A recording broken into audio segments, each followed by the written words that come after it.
What's going on, Plant Army? Jacob here. In this video, I'll be giving you a brief but detailed overview of all the important additions and changes in the Minecraft 1.8 update that Mojang has labeled the Bountiful update.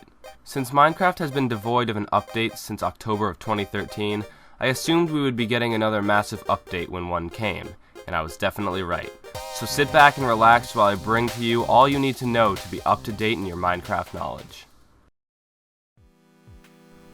Before we get into the real meat and potatoes of the update, I want to cover some basic changes with the menu, the worlds, and with world generation.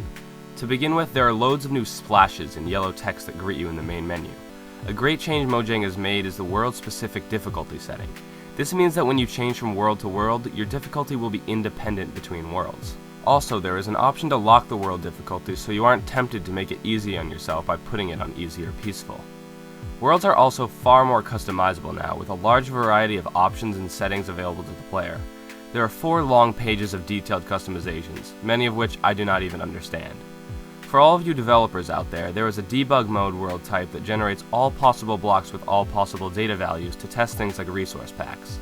As for the average player's world, there are a few new naturally occurring blocks that we'll discuss later, and there is also a new randomly generated structure known as the Ocean Monument.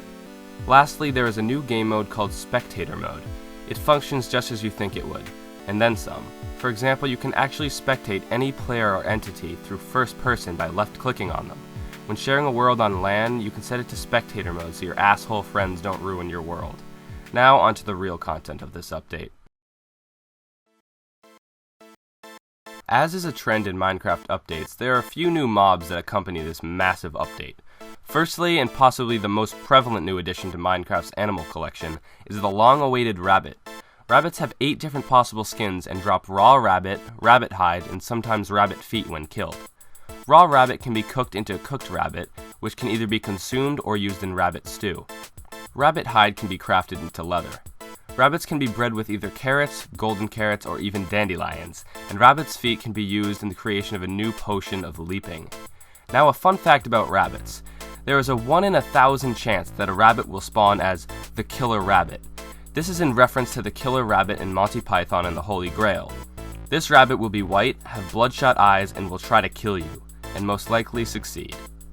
A new creature similar to the silverfish has been introduced called the Endermite. Endermites have a chance to spawn when Endermen teleport or when the player teleports with an Ender Pearl. 2 new sea creatures are also introduced in the update. Found in the new underwater structures called Ocean Monuments, Guardians and Elder Guardians are large, scary-looking fish that attack on sight. When killed, they have potential to drop a few new items including prismarine crystals and shards, which are used in the crafting of some new blocks that we will discuss in the next section about the new blocks and items from Minecraft 1.8. Mojang decided to overload version 1.8 of Minecraft with a plethora of new items, so buckle down and I'll run through as fast as I can. To begin with, 3 new gravel-like blocks have been added: diorite, andesite, and granite.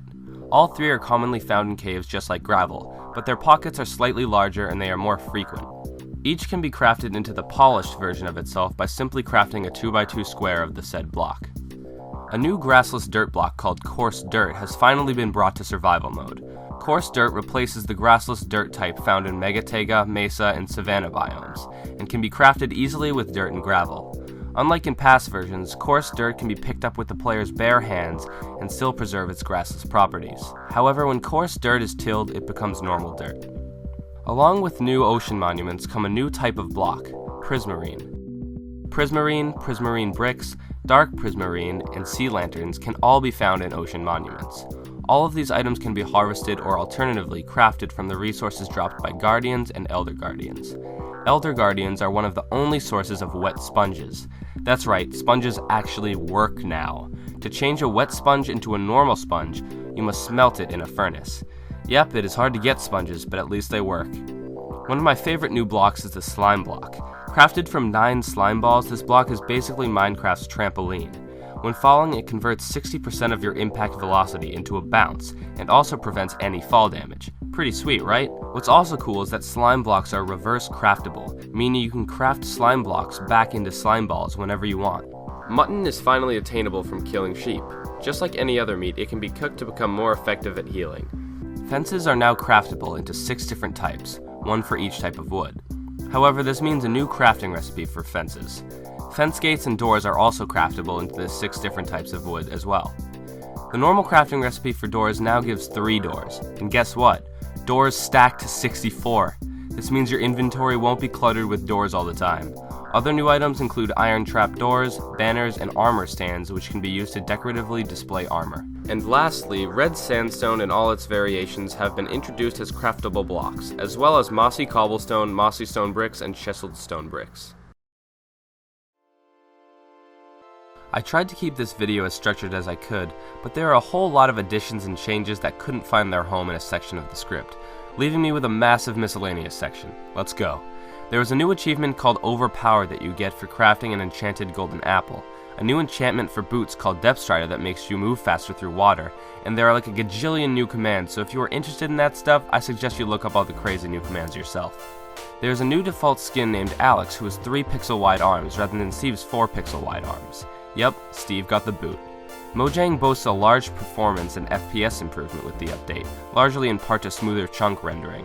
Enchanting will now only cost you 1 to 3 levels, yet you still need the same minimum total levels for certain enchantments. Also, enchantments cost 1 to 3 lapis lazuli.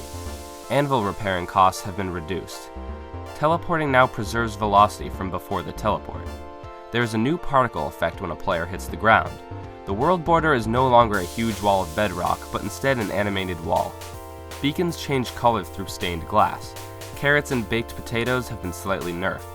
Buttons can be placed on the ceiling and ground. Arrows lose velocity in water. Villagers harvest, collect, and replant crops now. And lastly, the new AI gives mobs the smarts to run away from creepers that are about to explode. Or not. Alright, that wraps up this video on the long-awaited Minecraft 1.8 update. Thanks for watching, and if you enjoyed your stay, please leave a like, a comment, and if you're feeling generous, consider subscribing. If you want to see more, click the video above. Thanks again, and I'll see you next time.